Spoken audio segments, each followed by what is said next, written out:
It's definitely a wild hair thing that I'm doing right now.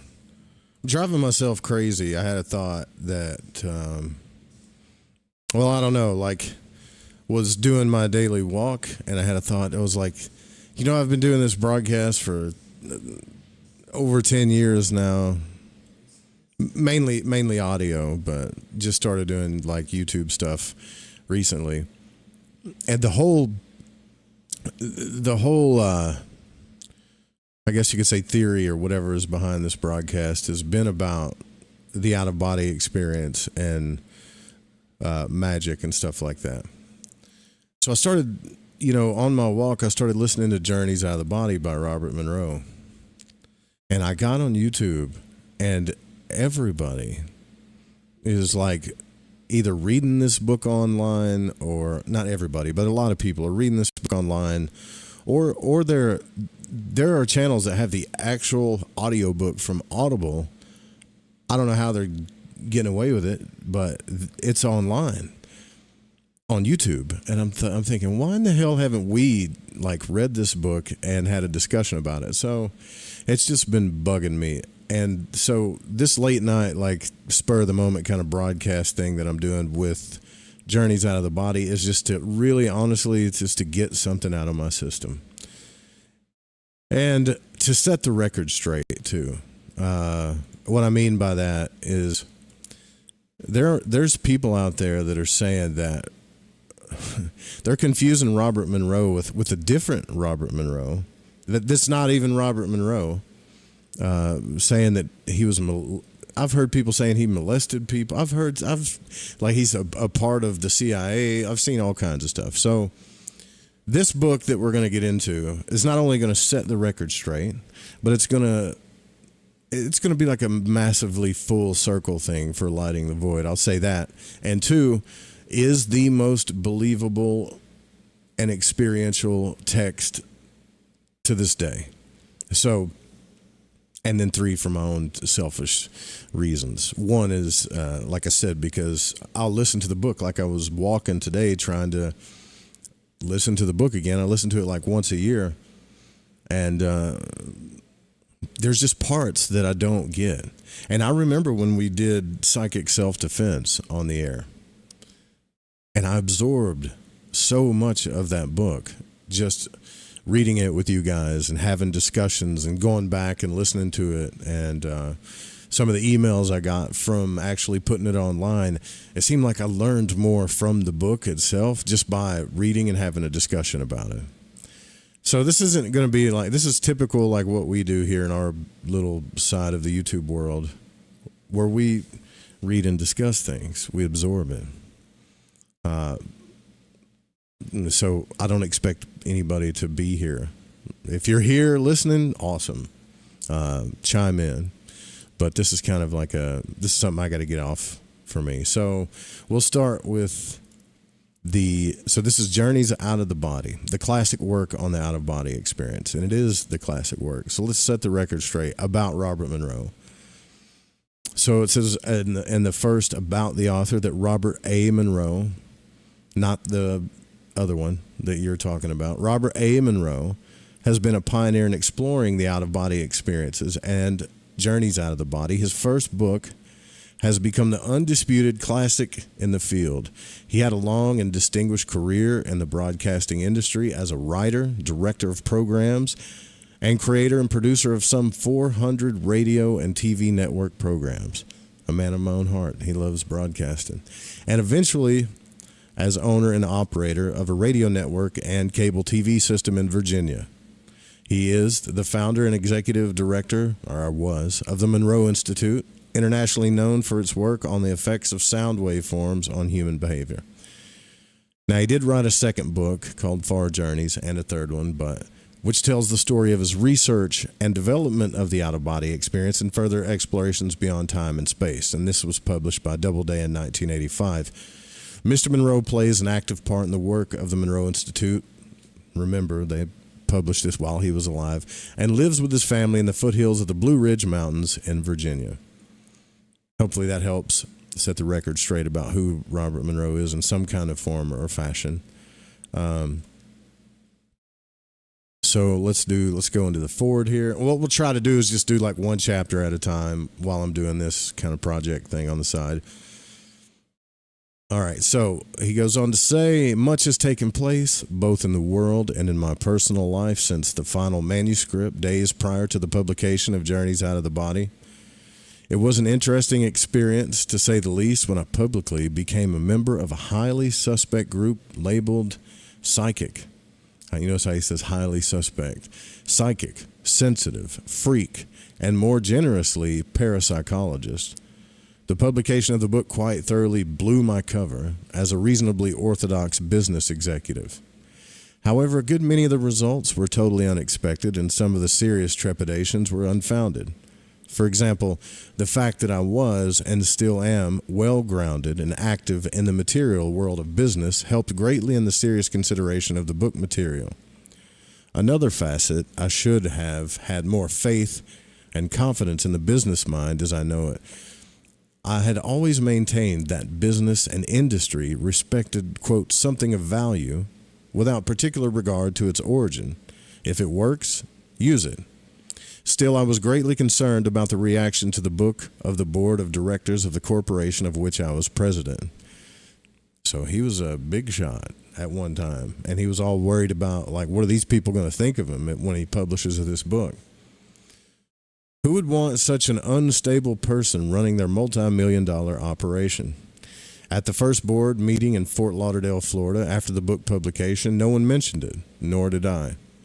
However, as we cruised up the canal in the board chairman's yacht, sounds nice, don't it? On our way to dinner at the country club, the chairman's wife came up from the below deck with a copy of Journeys in her hand. "Bob," she said, "will you autograph this for me?" she asked. And I complied, more than a little self-conscious and surprised I should not have been. "Interesting stuff," the chairman called over his shoulder as he steered for the yacht club dock. "My wife is a real psychic. I never make a major business deal without a reading from her. It works, too." Needless to say, I was not asked to resign. Actually, I found little or no adverse effect on my business relationships as a result of the public disclosure of this private side of my life. Instead, many broad new avenues opened up to me, totally unexpected.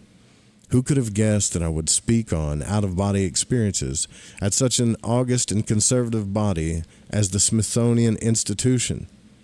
It actually happened. So the Smithsonian invited him to speak.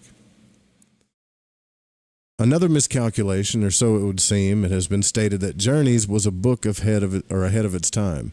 That serious interest in the type of material it contains is only now reaching significant levels. This may have been true, yet what was it that precipitated such changes in a mere 4 years? I like to think a chicken or the egg question is appropriate. That this book was and is part of a trigger or catalytic process that is now in a chain reaction. You ever wonder about that too? Like a lot of these guys that write these epic books. I'm not saying it wasn't popular while he was alive, but a lot of times these things get freaking huge after they're dead. Like, I wonder if Robert Monroe ever thought that this book would be like this popular, this day and age. I don't know. So anyways, this process states simply, it's okay to have strange experiences, to consider seriously as natural those events and activities beyond the present ability of our physical science to replicate or measure. Existence beyond death is one of these. Another decision made about the time of publication that my conscious mind or self had insufficient experience and or training to control in toto the scope of such non-physical exploration. This was brought about first by the boredom and impatience of here to there and back tests in our physical world. Who wants repeatedly to take an hour dressing in preparation, wire up to instruments, develop a careful separative state just to go from one bedroom to the kitchen, Virginia to California or Kansas? So he's talking about getting them wired up and, when they ran tests and he would go out of body and go to different places. Second, many explanations were taking place far beyond my conscious understanding and control, which inferred that the physical conscious I actually had very limited ideas as to where to go and what to do. So thus, I made an important decision. For the most part, I would set up the conscious out-of-body state and then turn the action over to my total self. Maybe he has soul in question mark here. So it's kind of surrendering to his higher self. What's up, word salad? Glad that you're here with the late night with us. My present consciousness would go along for the ride as a part of the whole.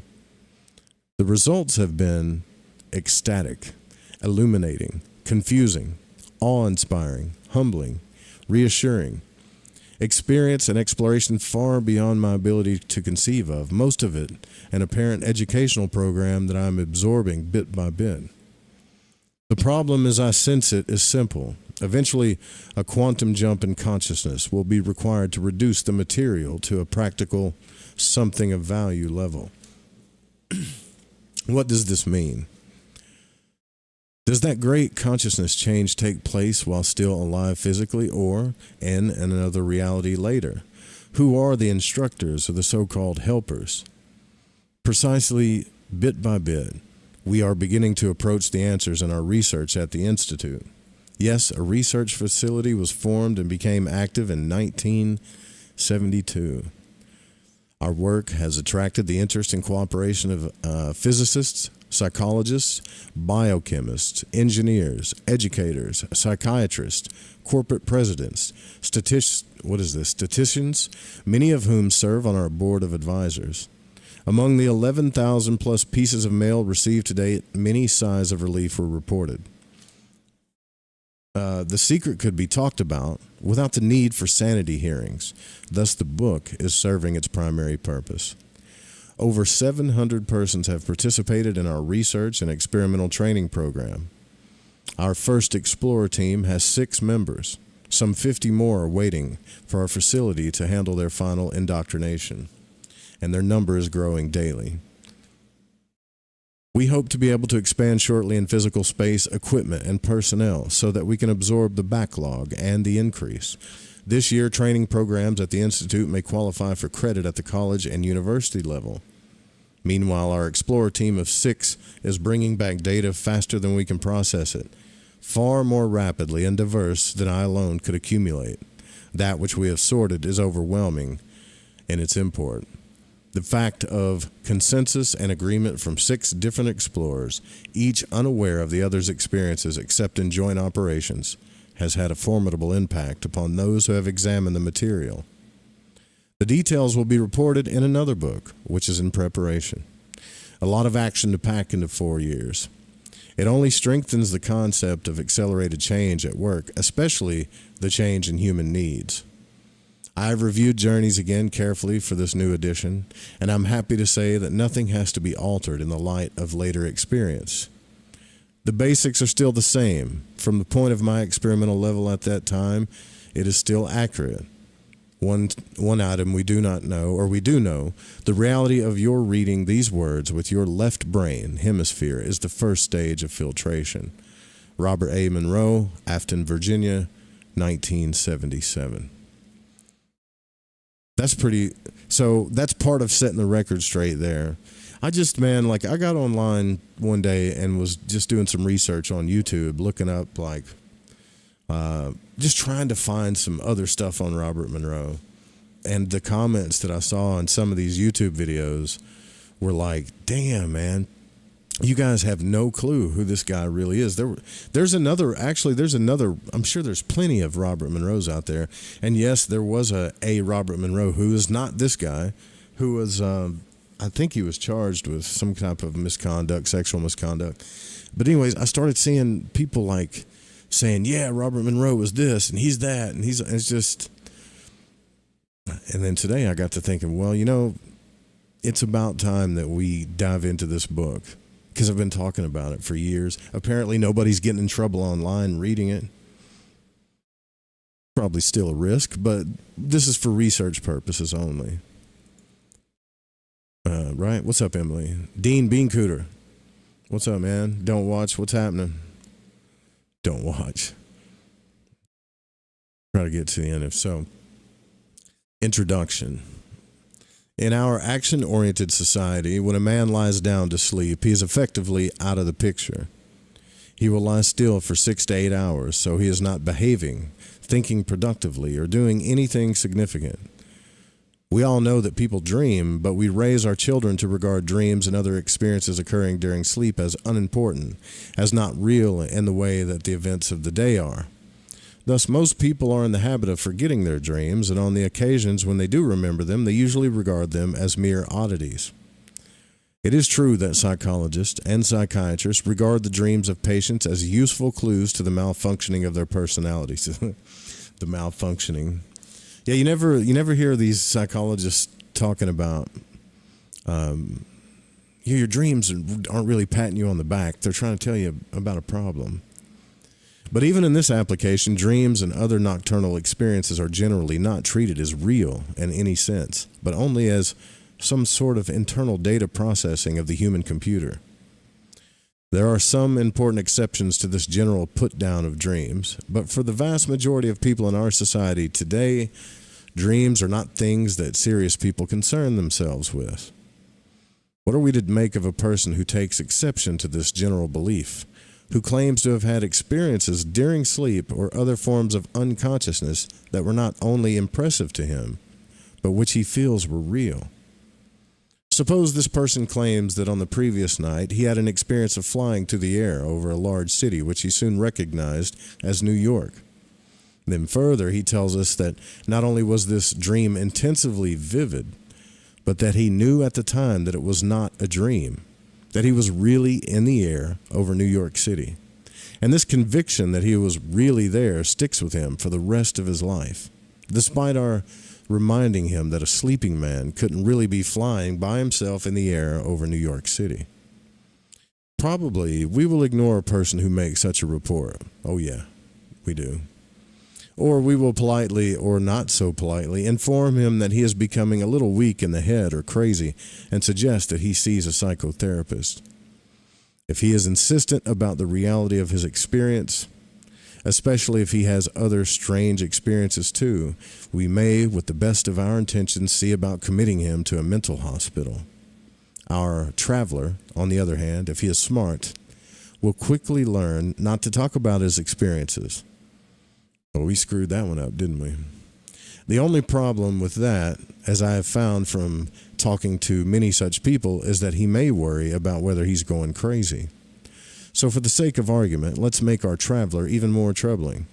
Now suppose in his account he goes on to say that after flying over New York City for a while, he flew down to your apartment, and there he saw you and 2 other people, unknown to him, conversing. He describes the 2 people in detail and mentions a few things about the topic of conversation occurring in the minute or so he was there. Now let's suppose he's correct. At the time he had his experience, you were holding a conversation on the topic that he mentions with 2 people who fit our traveler's descriptions. So what do we make of things now? The usual reaction to a hypothetical situation of this type is that it is all very interesting, but as we know that it couldn't possibly happen, we needn't seriously think about what it might mean. Or we might comfort ourselves by invoking the word coincidence, a marvelous word, coincidence, for relieving mental upsets. Unfortunately, for our peace of mind, there are thousands of instances reported by normal people of exactly this sort of occurrence. We're not dealing with a purely hypothetical situation. Such events have been termed traveling clairvoyance, astral projection, or more scientific term, out-of-the-body experiences. Now, we can formally define an OOBE as an event in which the experiencer, 1, seems to perceive some portion of some environment which could not possibly be perceived from where his physical body is known to be at the time, and 2, knows at the time he is not dreaming or fantasizing. Those are the 2 biggest clues about OOBEs. The experiencer seems to possess his normal consciousness at the time, that he's not asleep. And even though he may reason that this cannot be happening, he will feel all his normal critical faculties to be present, and so knows he is not dreaming. Knows, he says, he is not dreaming. Further, he will not decide after awakening that this was a dream. How then do we understand this strange phenomenon? If we look to scientific sources for information about OOBEs, we shall find particularly none at all. Scientists have, by and large, simply not paid any attention to these phenomena. Now remember, this is in 77, so. The situation is rather similar to that of the scientific literature on extrasensory perception, or ESP. Phenomena such as telepathy, clairvoyance, precognition, and psychokinesis are, quote, impossible in terms of the current physical worldview. And since they can't happen, most scientists do not bother to read the evidence indicating that they do happen. Hence, not having read the evidence, their belief in the impossibility of such phenomena is reinforced. This kind of circular reasoning in support of one's comfortable belief system is not unique to scientists by any means, but it has resulted in very little scientific research on ESP or out-of-body experiences. And I got to tell you guys, I don't think there's enough research on it still to this day. Like, we're not even close to where we should be. In spite of the lack of hard scientific data, there are still a number of definite conclusions one can make from reading what material there is. First, out-of-body experiences are a universal human experience, not in the sense that they happen to large numbers of people, but and that they have happened all through recorded history, and that there are marked similarities in the experience among people who are otherwise extremely different in terms of cultural background.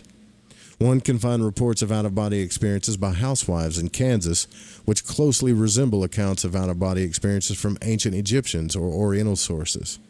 Second, the OOBE is generally a once-in-a-lifetime experience, seemingly experienced by accident. Maybe illness sometimes brings it about, especially illnesses which are almost fatal. Great emotional stress sometimes brings it about.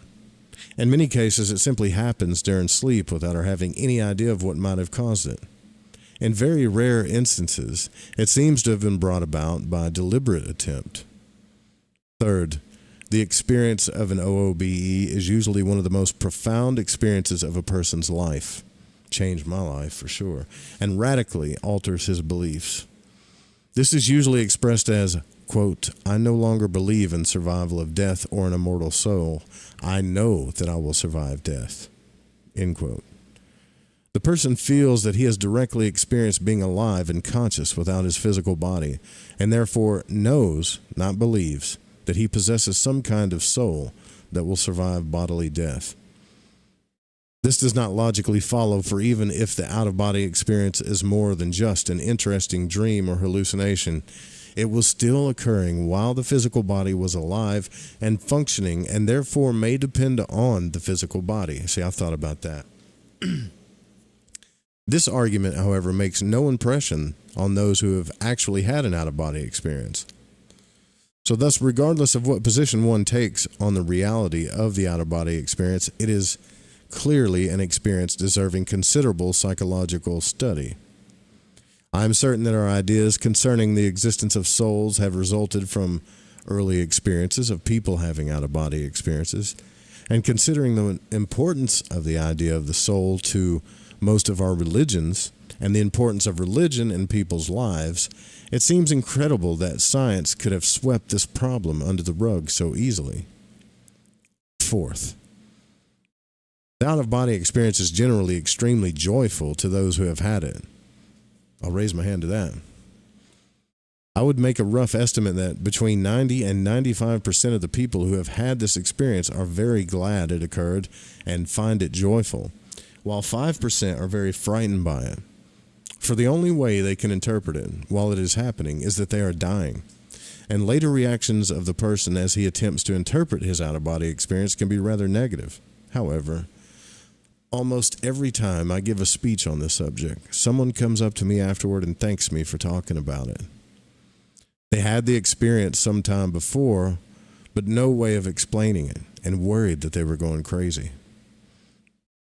Fifth, in some instances of OOBEs, the description of what was happening at a distant place is correct and more accurate than we would expect by coincidence. Not the majority, by any means, but some. And to explain these, we must postulate either that the hallucinatory that's in quotations, experience of the out-of-body experience was combined with the operation of ESP, or that in some sense the person really was there. The OOBE then becomes very real indeed. The fact that most of our knowledge about this comes from reports of once-in-a-lifetime experiences puts us at two serious disadvantages.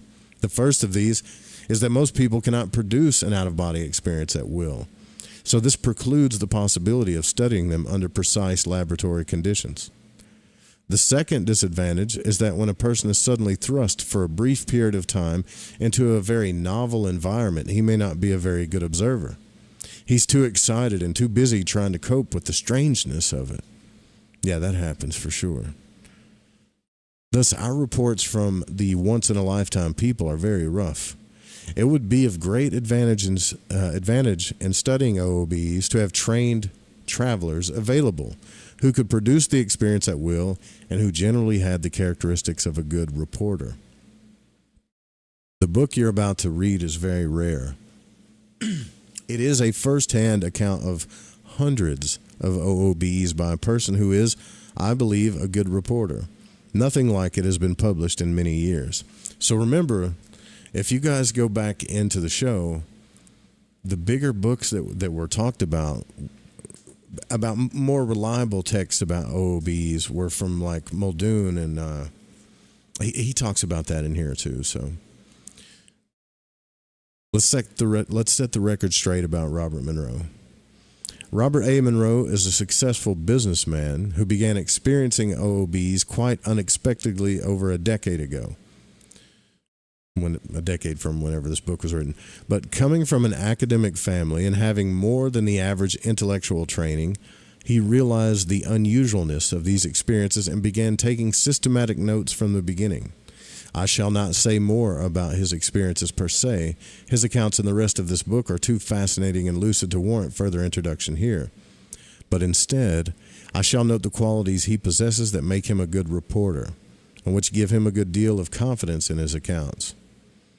When most people have a profound experience, especially one with religious import, careful questioning will usually reveal that their original account of it was not so much an account of what actually happened as of what they thought it meant. As an example, let us suppose that what really happens to a person is that he finds himself floating in the air above his body in the middle of the night. And while still surprised at this, he perceives a shadowy, dim figure at the end of the room, and then a blue circle of light floats past the figure from left to right. Then our experiencer loses consciousness and wakes up to find himself in his body. A good reporter will describe essentially that scene. Many people will say, in perfectly good faith, something like, "My immortal soul was raised from the tomb of my body by the grace of God last night, and an angel appeared. As a symbol of God's favor, the angel showed me a symbol of wholeness." Now, I have often seen distortions this great when I've been able to question an individual about exactly what happened. Yeah, we got to get the facts first, and then we can put our theories in there. But most of the published accounts of out-of-body experiences have not been subjected to this kind of questioning. The statements that God's will caused the out-of-body experience, that the dim figure turned into an angel, that the blue circle was a symbol of wholeness, are the things that are a part of a person's interpretation, not their experience. There's a difference, again, between the experience and the interpretation. Most people are not aware of the extent to which their mind automatically interprets things. They think they are perceiving things as they are. Robert Monroe, and which is one of the biggest reasons why I love this book, is unique among the small number of people who have written about repeated out-of-body experiences, and that he recognizes the extent to which his mind tries to interpret his experiences, to force them into familiar patterns, because that's what we do as humans. We try to categorize things and put them into familiar patterns. Thus, his accounts are particularly valuable, for he works very hard to try to tell it like it is. So the initial series of laboratory studies we were able to do occurred over a period of several months between 1965 and August of 1966. While I was able to use the facilities of the electroencephalography, what is that? electroencephalographic brainwave laboratory of the University of Virginia Medical School. On 8 occasions, Mr. Monroe was asked to try to produce an out-of-body experience while hooked up to all these instruments for measuring physiological functions. He was also asked to try to direct his movements during the out-of-body experience into the adjoining room, both to observe the activity of the technician monitoring the recording equipment and to try to read a 5-digit random target number which was placed on a shelf 6 feet above the floor. Measurements were made of Mr. Monroe's brain waves, that electroencephalogram, I think that's how you say it, his eye movements, and heart rate, which is an electrocardiogram. And the laboratory was unfortunately not very comfortable for lying still for prolonged periods. So we had to bring an army cot into the recording room as there was no bed there. And one of the connections for recording brain waves, the ear electrode, was a clip type that caused some irritation to the ear, and this made relaxation somewhat difficult. Now, before we go on into this experiment or this part of the book, remember when Thomas Campbell went on Joe Rogan's podcast and he asked Thomas Campbell, he's like, well, if this is really happening, why don't you do something to reproduce it? And what I feel like what Thomas should have said was, hey, like if you read the introduction to Journeys Out of the Body, we did try to reproduce it, and these are the things that caused issues and problems. If you guys know a better way to reproduce it, then let's do it, or something like that, you know. This was like the first time that they tried it. And so on the first 7 nights during which he attempted to produce an out-of-body experience, Mr. Monroe was not successful. On his 8th night, he was able to produce 2 very brief out-of-body experiences, and these are described in some detail in his own words later in this book. But the first brief OBE involved witnessing some unrecognized people talking at an unknown location, so there was no way of checking whether it was fantasy or a real perception of events happening at a distance. The second brief OOBE he had reported he couldn't control his movements very well, so he did not report on the target number in the adjacent room. He did correctly describe that the laboratory technician was out of the room and that a man, later identified as her husband, was with her in a corridor. As a parapsychologist, I cannot say that this proves that Mr. Monroe really knew what was happening at a distance. It is hard to assess the improbability of such an event occurring after the fact. Nevertheless, I found this result quite encouraging for one of the initial attempts to bring such an unusual phenomena into the laboratory. Now think about this for a second. Robert Monroe talks about all of his out-of-body experiences. In this book that we're going to go on to talk about in a minute, which was one of his first spontaneous OOBEs, then he started getting into it and he journaled all of it. And when you go into a laboratory and you got like all these people saying, oh man, we want to measure this stuff. So they hook him up to all this stuff, put him in a super uncomfortable thing, tell him to go into another room, and not just go into another room, but read a number on a card. I can tell you straight up, that's going to be tough. So you need a place where you can relax, feel psychologically and emotionally comfortable, and you need enough time to adapt to it, I think. So they go on to say here, my next opportunity to work with Mr. Monroe in the laboratory came when he visited me in California during the summer of 1968. We were able to have a single laboratory session under much more comfortable circumstances. A normal bed was available rather than a cot, and we used a different type of electrode for measuring brain waves, which was not physically uncomfortable. Under these conditions, Mr. Monroe was able to produce 2 brief OOBEs. He awoke almost immediately after the first one had ended and estimated that it had lasted 8 to 10 seconds. The brainwave record just before he awoke again showed a stage 1 pattern, with possibly a single rapid eye movement occurring during that time. His blood pressure, this is kind of interesting, his blood pressure showed a sudden drop, a steady low lasting 8 seconds, and a sudden resurgence to normal. So in terms of Mr. Monroe's experience, he reported that he rolled out of his body, found himself in the hallway separating his room from the recording room for a few seconds, and then felt a need to get back to his body because of a difficulty in breathing. An assistant, Joan Crawford, and I had been watching him on a closed-circuit television set during this time, and we saw him move his arm slightly away from his throat just before he awoke and reported. I'm jealous, man. I would have loved to have been there, like back in the 70s, 80s even, like grouping up with a bunch of people, exploring consciousness, taking measurements, trying to see what's going on. I can feel the nostalgia of the room right now, just reading about it. Mr. Monroe tried again to produce another out-of-body experience that would be evidential in terms of ESP, coming over and seeing the recording room and reading a target number on a shelf in that room. His brainwave pattern showed much light sleep, so after 3/4 of an hour, I called out to him over the intercom to remind him that we wanted him to try to produce an out-of-body experience. Yeah, no pressure, by the way. Relax, but no pressure. A while later, he reported having produced one, but being unsure of his orientation, he followed a wire. I told you how crazy this realm is, right? So being unsure of his orientation, he followed a wire which he thought led to the recording room, and instead found himself outside in a strange area that he never recalled seeing before. He decided he was hopelessly disoriented and came back to his body.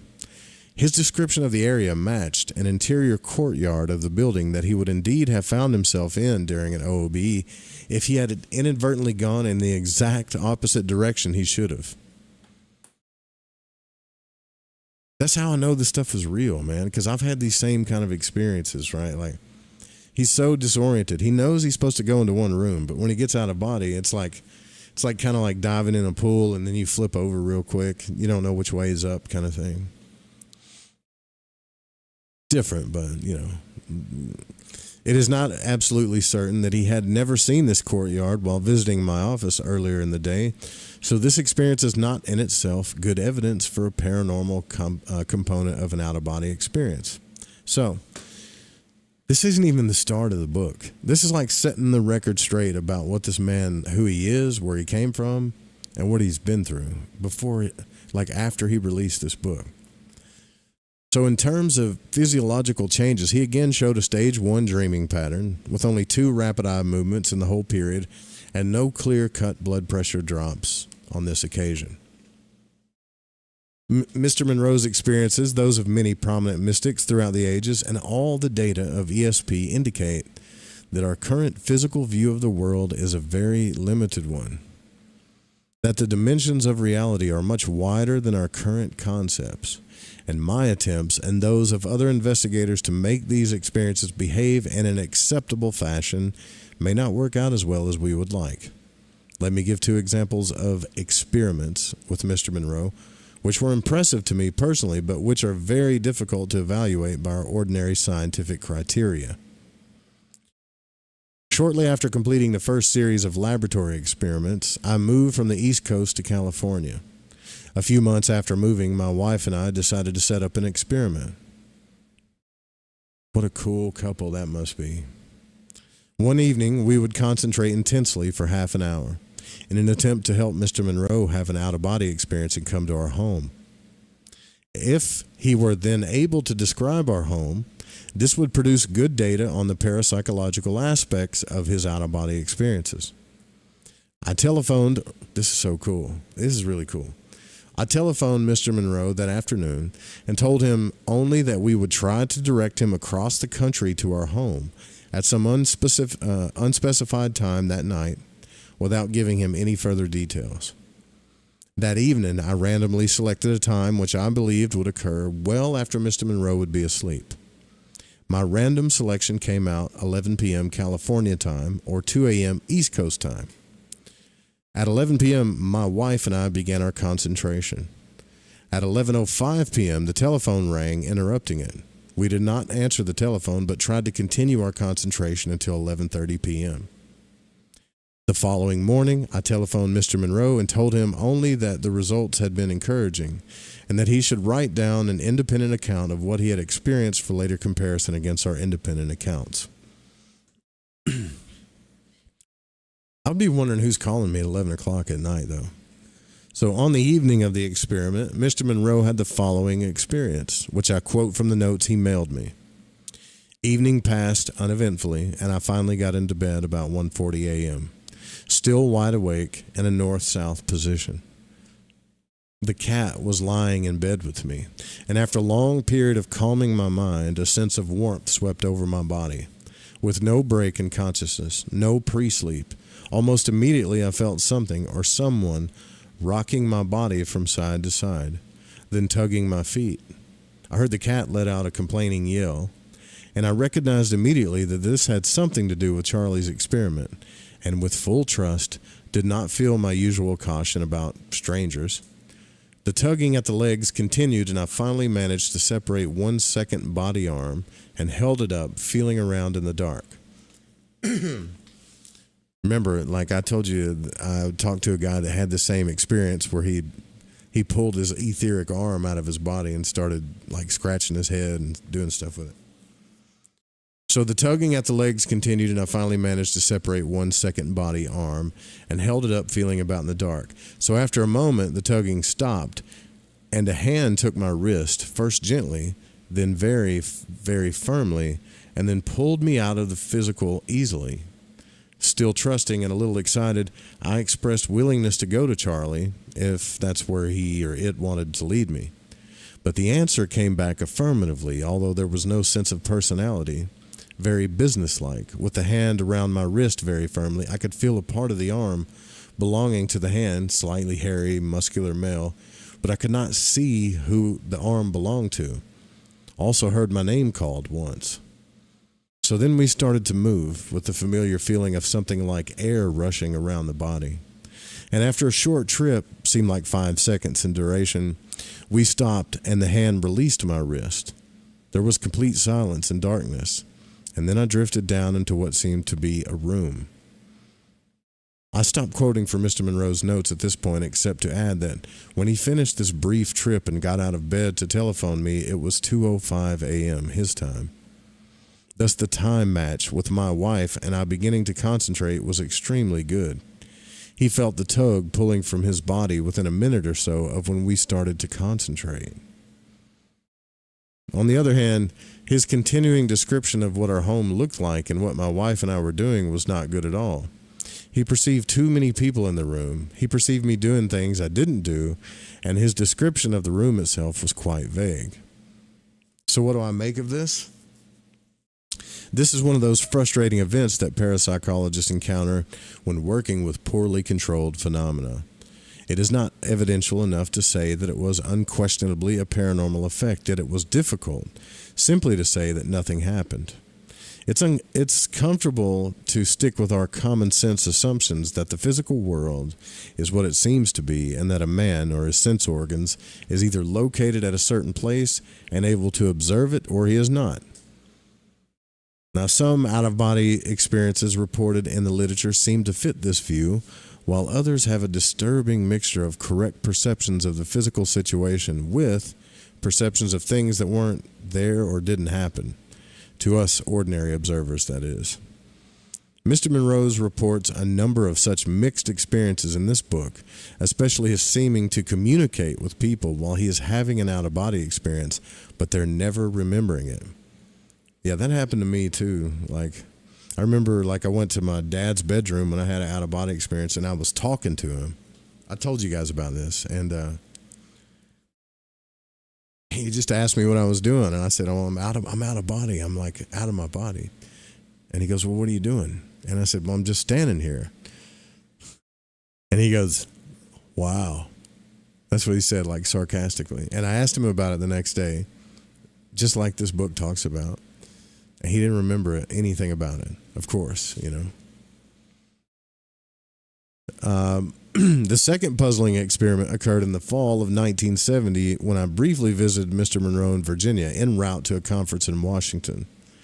Staying overnight, I requested that if he had an out-of-body experience that night, he should come to my bedroom and try to pull me out of my body so I could have the experience too. I realized at the time I'd made this request with a certain amount of ambivalence. I wanted him to succeed, yet another part of me did not. That's pretty honest right there. More on that later, but...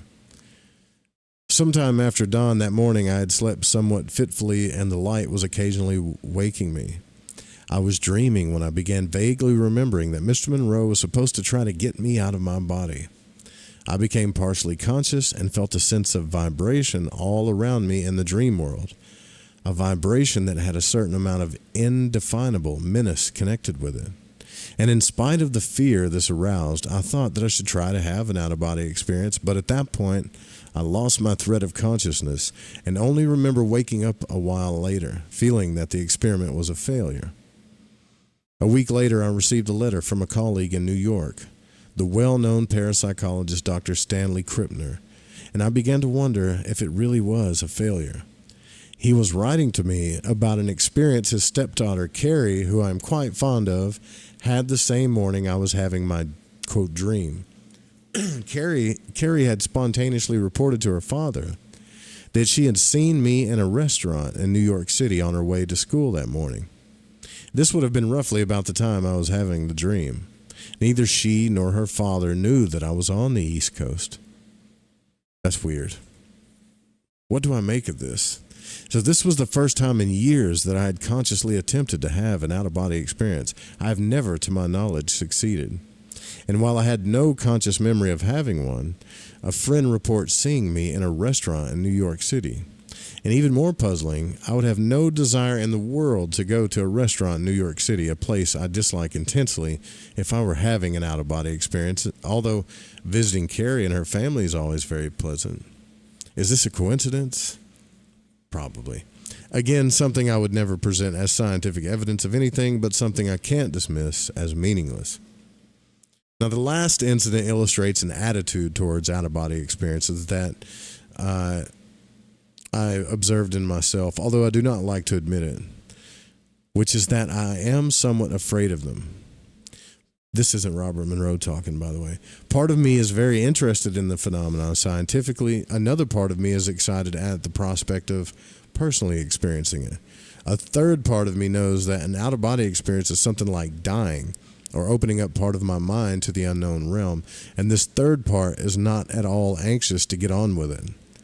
If out-of-body experiences are real, if things Mr. Monroe describes cannot be dismissed as an interesting kind of fantasy or dream, our worldview is going to change radically and uncomfortably. One thing that psychologists are reasonably sure about of human nature is that it resists change. We like the world to be the way we think it is, even if we think it's unpleasant. At least we can anticipate what may happen. Change and uncertainty have possibilities of unsettling things happening, especially when that change doesn't take account of our desires, our wills, or our egos. I've tried to talk mainly about straightforward scientific studies of out-of-body experiences in introducing this book, but now we get to what may be the most important aspect of this subject.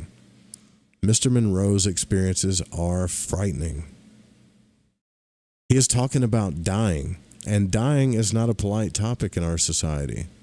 We leave it in the hands of priests and ministers to say comfortable words. We occasionally joke about it, and we have a lot of aggressive fantasies about other people dying, but we don't really think about it. This book is going to make you think about death. You're not going to like some of the things it says and some of the thoughts it inspires. But it will be very tempting to dismiss Robert Monroe as a madman. I would suggest that you do not do that. Neither would I suggest that you take everything he says as absolute truth. He is a good reporter, a man I have immense respect for, but he is one man, brought up in a particular culture at a particular time, and therefore his powers of observation are limited. If you bear this in mind, but pay serious attention to the experiences he describes, you may be disturbed, but you may learn some very important things in spite of being afraid. If you have an out-of-body experience yourself, this book may help you to be less afraid or to develop your potentials for this experience into a valuable talent. Read the book carefully and examine your reactions. If you really want to experience it yourself, good luck. Charles T. Tart, Davis, California, January 10th, 1971. So, we know Robert Monroe isn't a Catholic priest. Not that Robert Monroe. We know that he can be a little bit fallible when it comes to reporting stuff. We know he's just a dude, right? We also know that, like, he had several, you'll learn later that he had several failed, he was an entrepreneur, like he had several failed businesses until he actually succeeded. He's just a normal dude. That's all. How long have we been online? When do we start this gig? I wanted to get done with chapter 1. Let's see. We should be able to do it. If you're interested in staying up. Let's see.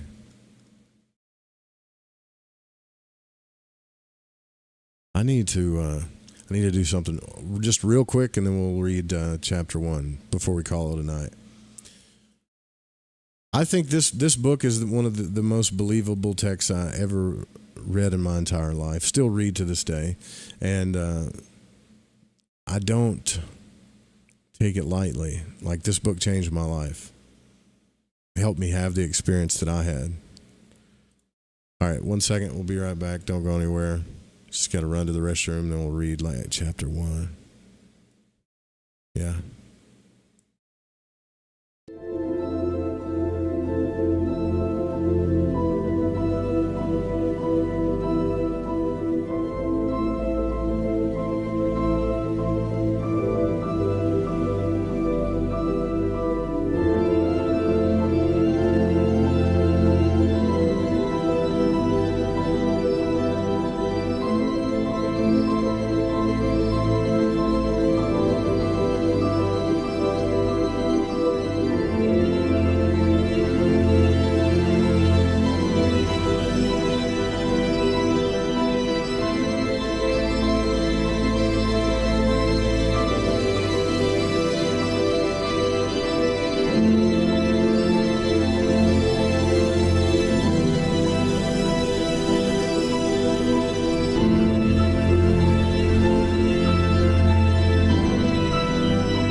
All night and freaking read this whole book, but I ain't gonna do that to you.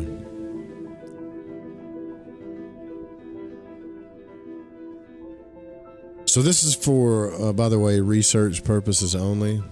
Okay, I'm gonna make that clear. For research purposes only. So we're just reading and discussing. So chapter 1, it's a pretty quick one, not with a wand nor lightly. The following ordinarily would appear in a foreword or preface. It is placed here on the assumption that most readers skip such preliminaries to get to the meat of the matter. But in this case, the following is the crux of it all. The primary purpose for the release and publication of the material contained here are: 1, that through dissemination as widely as possible, some other human being, perhaps just one, may be saved from the agony and terror of trial and error in the area which there have been no concrete answers, that he may have comfort and the knowledge that others have had the same experiences, that he will recognize in himself the phenomena that thus avoid the trauma of psychotherapy, or at the worst, mental breakdown and commitment to a mental institution. And two, that tomorrow or in the years to come, the formal accepted science of our culture will expand their horizons, concepts, postulates, and research to open wide the avenues and doorways intimated herein to the great enrichment of man's knowledge and understanding of himself and his complete environment. And one or both of these aims are served whenever and wherever it may be, this is sufficient reward indeed. The presentation of such material is not designed for any particular scientific group. Rather, the principal attempt is to be as specific as possible in language understandable to scientists and laymen alike, with the avoidance of ambiguous generalities. The physicist, chemist, life scientist, psychiatrist, and philosopher may each use more technical or specialized terminologies to state the same premise. Such interpretation is expected. It will indicate that the plan of communication is workable, that the plain talk does convey the proper meaning to a wide base rather than to a narrow pinnacle of specialists. It's expected, too, that many interpretations will be contradictory. The most difficult mental process of all is to consider objectively any concept which, if accepted as fact, will toss into discards a lifetime of training and experience. Yet, much has already been accepted as fact on far less direct evidence than that presented here, and is now accepted. It is the hope that the same will apply to the data included here. It is indeed the most difficult mental process of all. This objective consideration business, once in a lifetime, is enough. Let's look for a beginning to this candid report of a highly personal experience. In the spring of 1958, this is when he started journaling stuff. I was living a reasonable, normal life with a reasonably normal family. And because we appreciated nature and quiet, ours was a country environment. The only unorthodox activity was my experimentation with techniques of data learning during sleep, with myself as the chief subject. The first sign of deviation from the norm took place on a Sunday afternoon. While the rest of the family had gone to church, I conducted an experiment by listening to a particular tape recording in a highly isolated environment. It was a simple attempt to force concentration on a single intelligible signal source, something oral with lowered signal input from the other senses. So he was just trying to concentrate, basically. Intelligent signal. Is that what that is? Intelligent signal. Anyways, degree of retention and recall would indicate the success of this technique. Isolated from other sights and sounds, I listened to the tape. It contained no unusual or stray suggestion. Most significant in retrospect was the strong suggestion to remember and recall all that took place during the relaxation exercise. The tape ran its course with no unusual result. My recall was thorough and complete because it had been a product of my own efforts and thus familiar to me. Perhaps too much so, as no retention and recall of original or new material was possible in my case. The technique would have to be utilized with some other subject. When my family returned, we all had brunch, which consisted of scrambled eggs, bacon, and coffee. Some unimportant controversy occurred at the table, which was not germane to the problem. A little over an hour later, I was seized with a severe iron-hard cramp, which extended across my diaphragm or solar plexus area just under my rib cage. It was a solid band of unyielding ache. That sounds to me like your gallbladder, sir. If I was a doctor, that's what I'd say. At first, I thought it was some form of food poisoning from brunch, and in desperation, I forced myself to regurgitate, but my stomach was empty. Other members of my family who had eaten the same food showed no signs of illness or discomfort. I tried exercising and walking on the assumption that it was a cramped abdominal muscle. It was not appendicitis, as my appendix had been removed. I could breathe properly in spite of the pain, and my heart appeared normal in pulse rate. There was no perspiration or other symptoms whatsoever, just a hard, tense, locked-in-place rigidity of a band of muscles in the upper abdomen. If anybody's ever had like a gallbladder attack, that's what it sounds like, doesn't it? It occurred to me that perhaps some factor in the recording had caused it. In going over the tape and the written copy from which it had been made, I found nothing unusual. What suggestion there was, I complied with seeking to relieve any unconscious suggestion that might have been applied, but still no relief. Perhaps I should have phoned immediately for a doctor. However, it didn't seem that serious, nor did it become any worse. But it didn't get any better either. Finally, we did phone for medical help, and all of the local doctors were away or playing golf. From 1:30 in the afternoon until around midnight, the cramp and pain continued. No typical home medication seemed to alleviate it. Something after 12, I fell asleep from just pure exhaustion. I woke up in the early morning, and the cramp and pain were gone. There was muscle soreness throughout the afflicted area, much as one gets from over-coughing, but no more. What caused the cramp in this area is still unknown. It is mentioned only because it was the first out-of-the-ordinary event, physical or otherwise, that took place. In retrospect, perhaps it was the touch of a magic wand or a sledgehammer, although I didn't know it at the time. Some 3 weeks later, the second major event entered the picture. There had been no further recorded tape experimentation because the suspicion was strong that the cramp was somehow related. Thus, there was nothing that apparently triggered the event. He didn't want to do another tape recording because he thought he was going to get that pain again. Again, it was a Sunday afternoon, and the family had gone to church. I laid down on the couch in the living room for a short nap while the house was quiet. I had just become prone, head to the north, if that had any meaning, when a beam or ray seemed to come out of the sky to the north at about 30-degree angle from the horizon. It was like being struck by a warm light, only this was daylight and no beam was visible, if there truly was one. I thought it was sunlight at first, although this was impossible on the north side of the house. The effect when the beam struck my entire body was to cause it to shake violently or vibrate. I was utterly powerless to move. It was as if I were being held in a vice. Shocked and frightened, I forced myself to move, and it was like pushing against invisible bonds. As I slowly sat upright on the couch, the shaking and vibration slowly faded away, and I was able to move freely.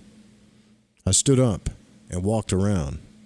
There had been no loss of consciousness that I was aware of, and the clock showed that only a few seconds had elapsed since I had stretched out on the couch. I had not closed my eyes and had seen the room and heard outdoor noises during the entire episode. I looked out the window, especially to the north, although why and what I expected to see I don't know. Everything looked normal and serene. I went outside for a walk to puzzle over the strange thing that had happened. Within the following 6 weeks, the same peculiar condition manifested itself 9 times. It occurred at different periods and locales, and the only common factor was that it began just after I had lain down to rest for sleep. Whenever it took place, I fought myself to a sitting position, and the shaking faded away. Although my body felt the shaking, I could see no visible evidence that it was doing so. My limited knowledge of medicine envisioned many possibilities as the cause. I thought of epilepsy, but I understood that epileptics had no memory or sensation in such seizures. Furthermore, I understood that epilepsy is hereditary and shows signs at an early age, and neither was evident in my case. Second, was the possibility of a brain disorder, such as a tumor or growth. Again, the symptoms were not typical, but this could be it. With trepidation, I went to our longtime family physician, Dr. Richard Gordon, and explained the symptoms. As an internist and diagnostician, he should have had what answers there may have been. He also knew my medical history, such as it was. After a thorough physical, Dr. Gordon suggested that I had been working too hard, that I get more sleep, and take off a little weight. In short, he couldn't find anything wrong with me physically. He laughed at the possibility of a brain tumor or epilepsy. I took his word for it and returned home and relieved. If there was no physical basis for the phenomenon, I thought it must be hallucinatory, a form of dreaming. Therefore, if the condition came again, I would observe it as objectively as possible. It obliged by coming on that very evening. It began some 2 minutes after I lay down to sleep. This time I was determined to stay with it and see what happened rather than fight my way out of it as I lay there. See, this is what you got to remember. Don't fight the vibrations, right? So it began some 2 minutes after I lay down to sleep. This time I was determined to stay with it and see what happens rather than fight my way out of it. So as I lay there, the feeling surged into my head and swept over my entire body. It was not a shaking, but more of a vibration, steady and unvarying in frequency. It felt much like an electric shock running through the entire body without the pain involved. Also, the frequency seemed somewhat below the 60-cycle pulsation, perhaps half that rate. Frightened, I stayed with it, trying to remain calm. I could still see the room around me, but could hear little above the roaring sound caused by the vibrations. I wondered what would happen next. Nothing happened. After some 5 minutes, the sensation slowly faded away, and I got up feeling perfectly normal. My pulse rate was up, evidently due to the excitement, but no more. With this result, I lost much of my fear of the condition. In the next 4 or 5 occurrences of the vibration, I discovered little more. On one occasion, at least, it seemed to develop into a ring of sparks about 2 feet in diameter with the axis of my body in the center of the ring. I could actually see this ring if I closed my eyes. The ring would start at the head and slowly sweep down to my toes and back to the head, keeping this up in a regular oscillation. The time of the cycle seemed to be some 5 seconds. As the ring passed over each section of my body, I could feel the vibrations like a band cutting through the section. When the ring passed over my head, a great roaring surged with it, and I felt the vibrations in my brain. I attempted to study this flaming, electrical seeming ring, but could discover no reason for it or what it was. All of this remained unknown to my wife and children. I could see no reason to worry or concern them until something definite was known of it. I wouldn't have said nothing to my wife or children either. I did take a friend into my confidence, a well-known psychologist, Dr. Foster Bradshaw. If it had not been for him, I cannot predict where I would be at this time, perhaps in an institution. I discussed the matter with him, and he was most interested. He suggested it might be some form of hallucination, like Dr. Gordon. He knew me well. Consequently, he laughed at the concept that I was in the beginning stages of schizophrenia or the like. I asked him what he thought I should do, and I shall always remember his answer. "Why, there's nothing else you can do but look into it and see what it is," Dr. Bradshaw replied. "Anyhow, it doesn't seem you have much choice. If it happened to me, I'd go off in the woods somewhere and keep trying until I found the answer." The difference was that it was happening to me and not to Dr. Bradshaw. And I couldn't afford to go off in the woods, either literally or figuratively. I had a family to support, among other things. Several months passed and the vibration condition continued to occur. It almost became boring until late one night when I was lying in bed just before sleep. The vibrations came and I warily and patiently waited for them to pass away so I could go to sleep. As I lay there, my arms was draped over the right side of my bed, fingers just brushing the rug. Oh boy. Thanks for subbing, Aiden. Appreciate it, brother. This is when it all starts, man. I remember just before I read this, dude, you guys have to remember, like, I was working at Verizon and listening to this audiobook on my lunch break, and this was the first extraordinary thing. This next part in this book was the first extraordinary thing that changed my entire life. When I heard this, I felt that's all I could think about. This first thing right here. So as I lay there, my arm was draped over the right side of the bed, fingers just brushing the rug. Oddly, I turned to move my fingers and found I could scratch the rug without thinking or realizing that I could move my fingers during the vibration. I pushed with the tips of my fingers against the rug. After a moment's resistance, my fingers seemed to penetrate the rug and touch the floor underneath. With mild curiosity, I pushed my hand down further. My fingers went through the floor, and there was the rough upper surface of the ceiling of the room below. I felt around, and there was a small triangular chip of wood, which is probably like a shim or something, a bent nail, and some sawdust. Only mildly interested in this daydream sensation, I pushed my hand still deeper. It went through the first floor ceiling, and I felt as if my whole arm was through the floor. My hand touched water. Without excitement, I splashed the water with my fingers. Suddenly, I became fully aware of the situation. I was wide awake. I could see the moonlit landscape through the window. I could feel myself lying on the bed, the covers over my body, the pillow under my head, my chest rising and falling as I breathed. The vibrations were still present, but to a lesser degree. Yet impossibly, my hand was playing in a pool of water, and my arm felt as if it were stuck down through the floor. I was surely widely awake. He wasn't sleeping. I was surely wide awake, and the sensation was still there. How can I be awake in all other respects and still dream that my arm was stuck down through the floor? The vibration started to fade, and for some reason I thought there was a connection between my arm stuck through the floor and their presence. If they faded away before I got my arm out, the floor might close in and I would lose an arm. Perhaps the vibrations had made a hole in the floor temporarily. I didn't stop to consider the how of it. I yanked my arm out of the floor, pulled it onto the bed, and the vibrations ended soon after. I got up, turned on the light, and looked at the spot beside the bed. There was no hole in the floor or rug. There were just as they always had been. I looked at my hand and arm and even looked for the water on my hand. There was none, and my arm seemed perfectly normal. I looked about the room. My wife was sleeping quietly in the bed. Nothing seemed amiss. I thought about the hallucination for a long time before I was able to calm down enough to sleep. The next day I considered actually cutting a hole in the floor to see if what I had felt was there on the subfloor. The triangular chip of wood, the bent nail, and the sawdust. At the time, I couldn't see disfiguring the floor because of a wild hallucination. I told Dr. Bradshaw of this episode, and he agreed that it was a rather convincing daydream. He was in favor of cutting the hole in the floor to find out what was there. He introduced me to Dr. Louis Wolberg, a psychiatrist of note, at a dinner party.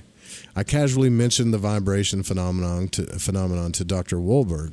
He was only politely interested and evidently in no mood for business, for which I couldn't blame him. I didn't have the courage to ask him about the arm in the floor. I was becoming fairly confusing. My environment and personal experience had led me to expect some kind of answers, or at least promising opinions from modern technology. I had an above-normal scientific, engineering, and medical background as a layman. Now I was faced with something where answers or even extrapolation was not quickly available. And in retrospect, I still cannot envisage having dropped the matter entirely at any time. It may be that I could not have done so if I tried.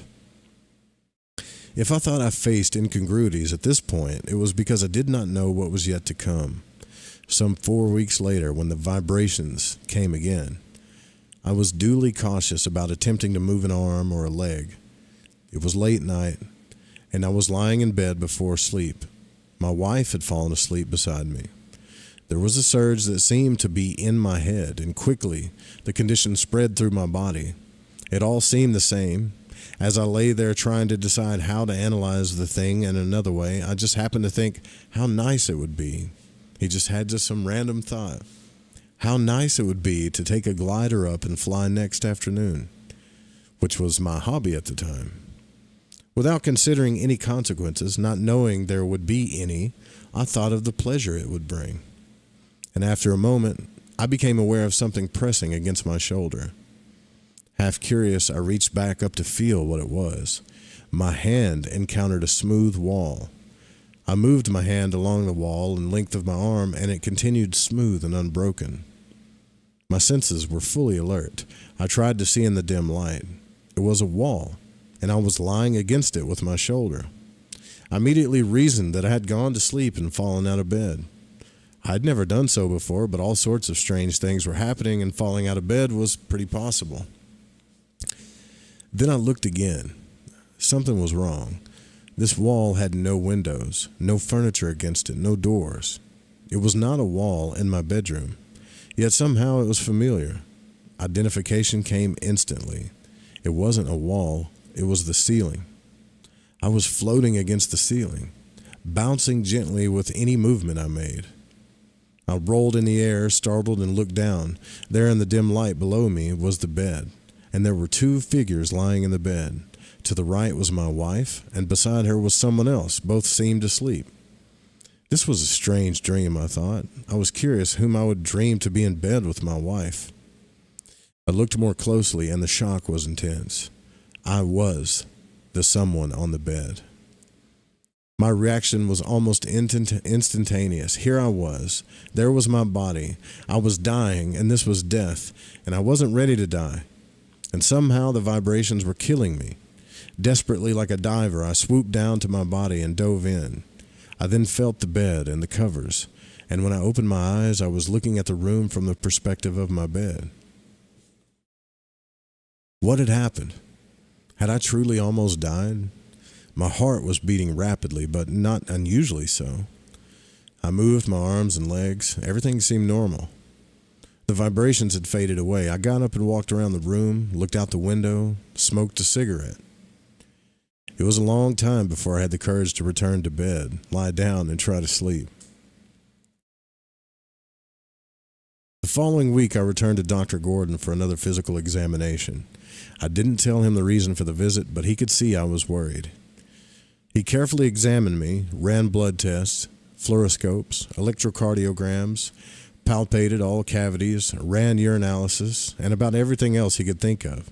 He checked very carefully for indications of brain lesions and asked me many questions relating to motor action of various parts of the body. He arranged for an EEG, or brainwave analysis, which evidently showed no unusual problem. At least he never reported any to me, and I'm sure he would have. Dr. Gordon gave me some tranquilizers and sent me home with orders to take off some weight, smoke less, get more rest, and said that if I had a problem, it was not a physical one. I met with Dr. Bradshaw, my psychologist friend. He was even less helpful and far from sympathetic when I told him the story. He thought I should try to repeat the experience if I could. I told him I wasn't ready to die. "Oh, I don't think you're going to die."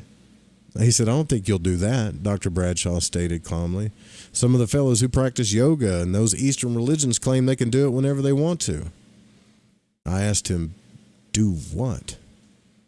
"Why, get out of the physical body for a while," he replied. "They claim they can go all over the place. You ought to try it." I told him that was ridiculous. Nobody can travel around without their physical body. "Well, I wouldn't be too sure," Dr. Bradshaw replied calmly. "You ought to read something about the Hindus. Did you study any philosophy in college?" I said I had, but there was nothing I could recall about this traveling without the body business. "Well, maybe you didn't have the right philosophy professor. That's what it seems to me." Dr. Bradshaw lit a cigar, then looked at me. "Well, don't be so closed-minded. Try it and find out. As my old philosophy professor said, if you're blind in one eye, turn your head, and if you're blind in both eyes, then open your ears and listen." I asked what to do if you were deaf, too, but I didn't get a reply. Of course, Dr. Bradshaw had every reason to be casual about it. It was happening to me, not him. I don't know what I would have done without his pragmatic approach and his wonderful sense of humor.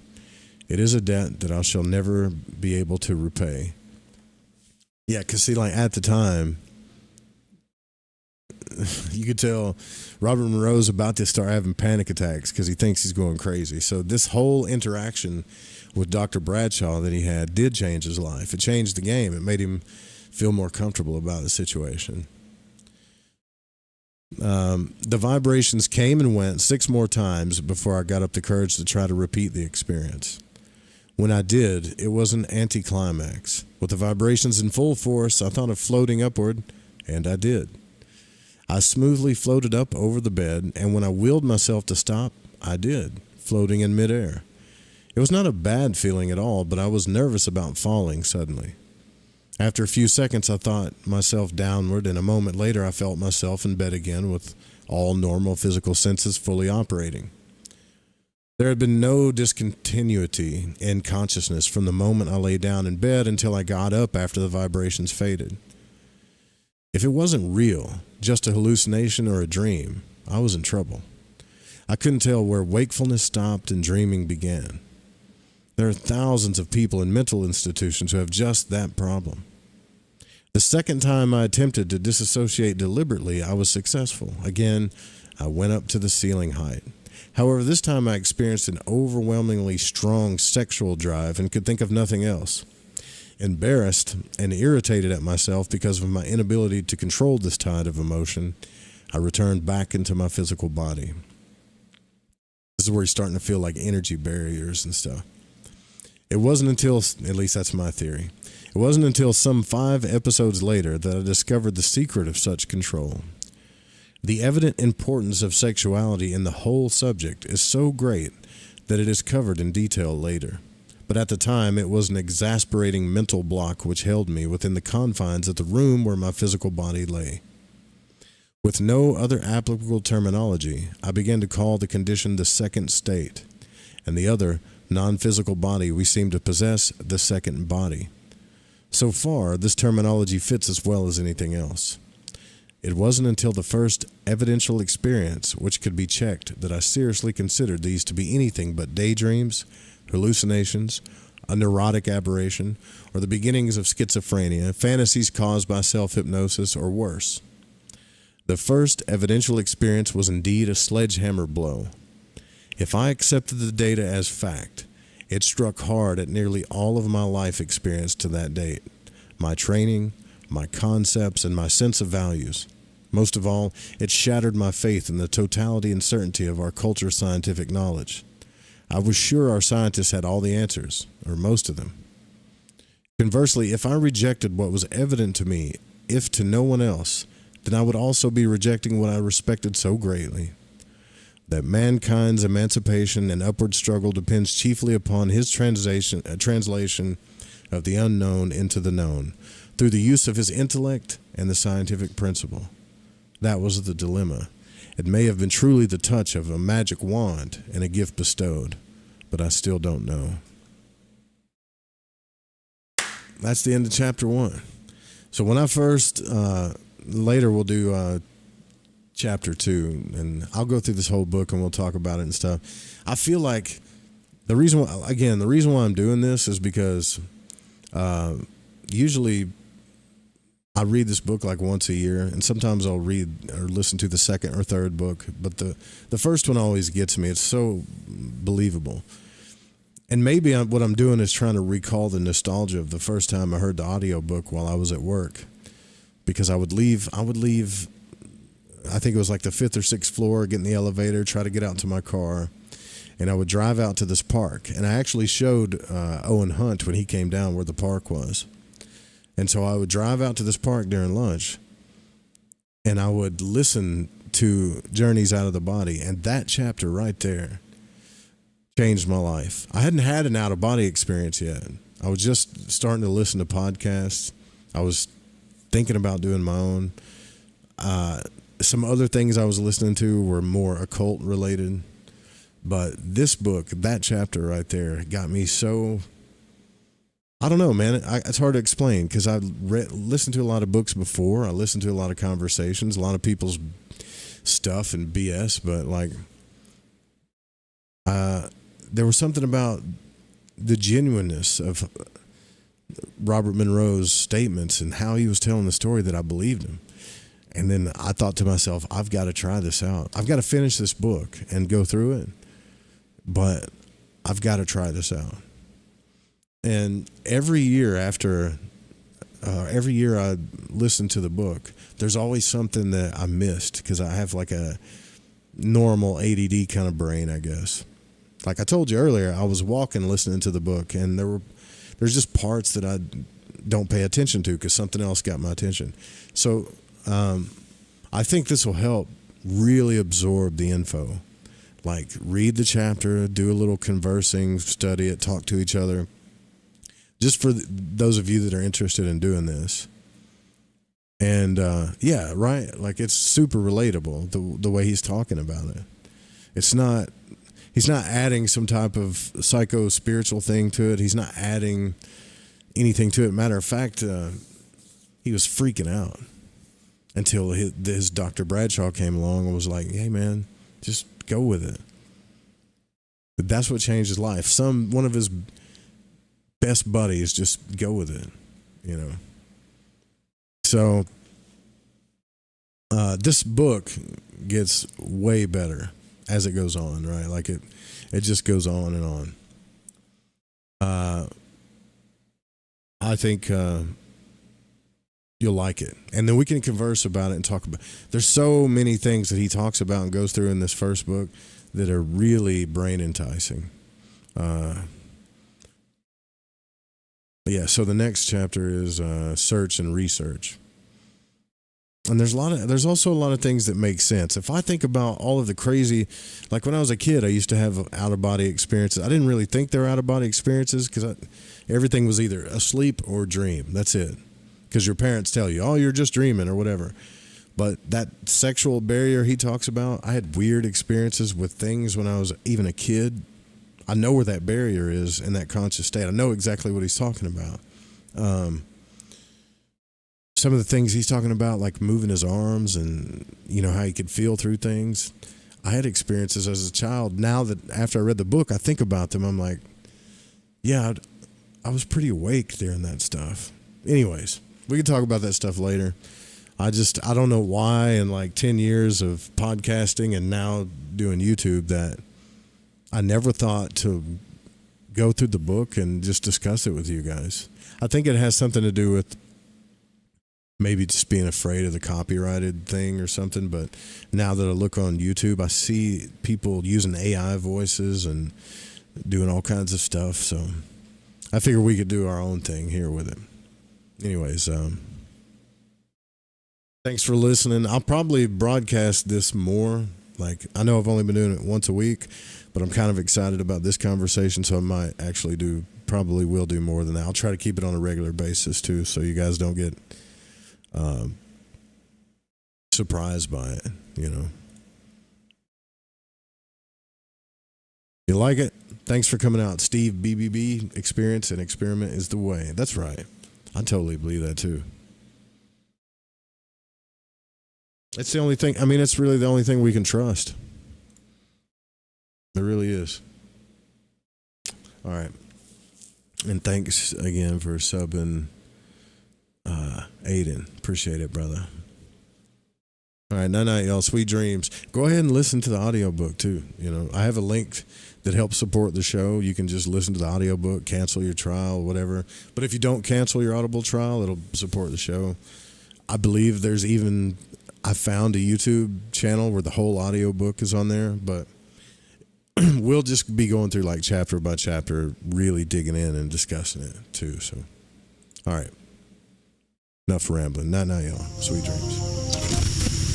It's like so contagious.